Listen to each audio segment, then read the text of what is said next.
had his quarterback last year go 8-8. Well, Belichick is showing you right now. I want to remind everyone, like, when you perceive the Pats this year, it's like a doomed season, and now they have to claw their way back. I'll remind you, they started off with a double-digit win against Miami, 2-score game. A goal line stand stopped them from beating Seattle, but they were in that. Listen to the names of these teams I'm reeling off now. They beat the Raiders by more than 2 scores, and they lost to the Chiefs without Cam Newton, with calls going against them, and it's Kansas City, right? Like, that's how they start the season. Cam had COVID. That's why he didn't play against the Chiefs. He comes back. Are we sure he's better? Because they lose to the Broncos and they get stomped out by the Niners. Okay, but now we're a little bit removed from that. You'd think he'd be more recovered. The Bills, they lost because he was stripped. But, like, we're talking about 2 games now. I've mentioned Seattle's a goal line stand, the Bills, he was stripped. Think of the names of the teams I'm talking about. Miami, the Raiders, the Bills, right? Like, these are powerhouse teams. Seattle. Then they beat the Jets, and they just beat the Ravens. So keep that in mind. The bad loss this year, really the 2 bad losses, Broncos and Niners, were right after Cam had COVID. Otherwise, they've been either extremely competitive or have beaten some of the best teams in football. Now think about their schedule coming up. If you think about Cam more at full strength, if in fact my hypothesis is correct, the Texans, is that a winnable game? Sure. Yeah. Arizona, you make them the favorites, maybe. But again, think of the teams that they've beaten, the Patriots, or almost beaten. They could beat Arizona, the Chargers, even the Rams. Like, I don't think the Rams is an unwinnable game for New England. I don't see any. Miami, they've already beat them. The Bills, they came close, and they had the Jets again. You know, it's a tough schedule. There's some good teams. Arizona, L.A., Miami, Buffalo. Those are good teams. The 14th hardest remaining schedule, so about middle of the pack. I don't see any unwinnable games. Now, I don't think they're going to win them all. They'll probably lose a couple, but it's going to come down to, Stephen A., can Cam make the play with the games on the line, right? We've seen him falter a couple times. We've seen him come through. That's going to determine the season because Belichick will get these games close enough that it will be on the line. And if Cam comes through, they can win the division still. I'm sorry, I don't see it that way. I really, really don't. I don't think they're making the playoffs. I don't think they're live right now. They're only about 2.5 games back of the Buffalo Bills. I can respect where you're coming from, but I think that we both look at Miami and Buffalo as being a better team than the New England Patriots. Last night they ran the football effectively with Damian Harris. He had a big game. But let's pump the brakes just a little bit here.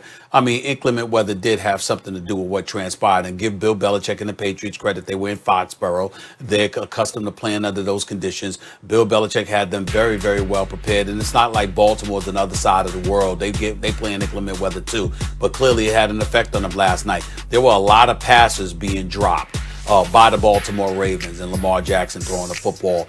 Their running game was clearly compromised because of the inclement weather. I remember when you had Jacoby Myers throw that pass, that touchdown pass, all right, and floated it up in the air.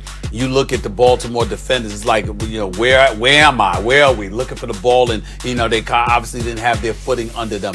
This was an aberration on a given day where the weather is considerably better. I think you see a better performance from the Baltimore Ravens. And then we get to the schedule here. We got next week, okay, the Houston Texans. As awful as they look, we understand that they could probably fall. They could probably win that game. But then thereafter, Arizona, back-to-back games in L.A. against the Chargers and the Rams inside of 5 days, the Miami Dolphins and the Buffalo Bills. We're talking about 5 consecutive weeks that they've got these games. And like you said, they'll probably lose a couple of those games. That puts them at least 7 losses on the season, probably 8. And so my mentality is that, no, I don't see the Patriots. The odds are stacked against them. And that they... I mean, like, I wouldn't put it at 50-50, I don't condemn them because I've been on the record stating it's a lot to deal with COVID-19, with their practice facilities being shut numerous times, with Cam Newton and Stephon Gilmore both testing positive, with players electing not to participate even before the season started. I don't judge the Patriots negatively at all. It's been a crazy, crazy season, but I do believe that because of it, it's put them in a hole they're not going to be able to dig themselves out of in order to get to the postseason this year. I think Miami's very good. I said that my Super Bowl sleeper last week. I think they're very good, but that's not an unbeatable team. And I like the Bills a lot, but we've seen them lose some games you think they were really in a position to win. So is it 50-50 for the Patriots? No, because they did stumble. But when and why did they stumble? Let's evaluate actually the quality of the team, coaching included, their ability to win games. When did they stumble? You hit the nail on the head, Stephen A. It's not just that Cam got COVID and he missed the Chiefs game and then wasn't quite the same, right, for the next couple weeks and then seems to regain form a little bit more.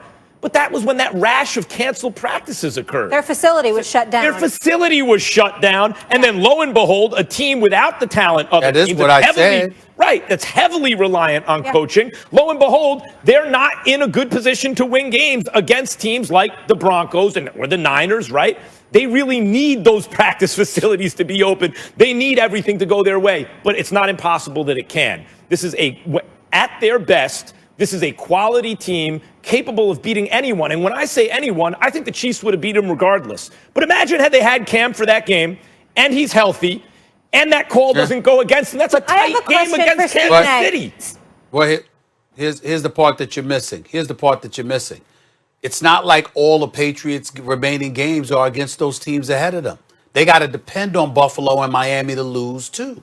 They got to depend on Miami and Buffalo helping them dig themselves out of that hole. That's why I said I don't hold it against them. I don't see them winning all their games, but I think the situation that this entire season entailed put them in a hole I don't think they will dig themselves out of. They'd have to. That's all I'm saying. They're going to have to upset the odds. They're going to have to upset the odds against Arizona. But let's say they can do that. Let's say they beat the Texans and the Chargers. They could lose to the Chargers, I suppose. But let's say they beat those two teams. They'll be favored to do so probably, right?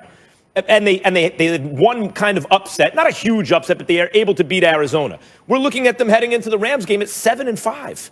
Our entire impression of this team will be Hold that thought. Stephen A., can I just ask you a question really quickly? Do you find it very interesting that Max this year is going so hard for the Patriots? He seems so invested in this New England team and Bill Belichick. I just find it a little curious. Do you? My response to that is I'm not taking the bait. I am not giving this man an excuse to talk about Tom Brady in association with the New England Patriots at all. I'm not falling for the okie doke. I'm not giving him any excuse to bring that up. Not at all. All right. Ollie, we'll leave it there. I resemble that remark. Please, everybody's got an agenda.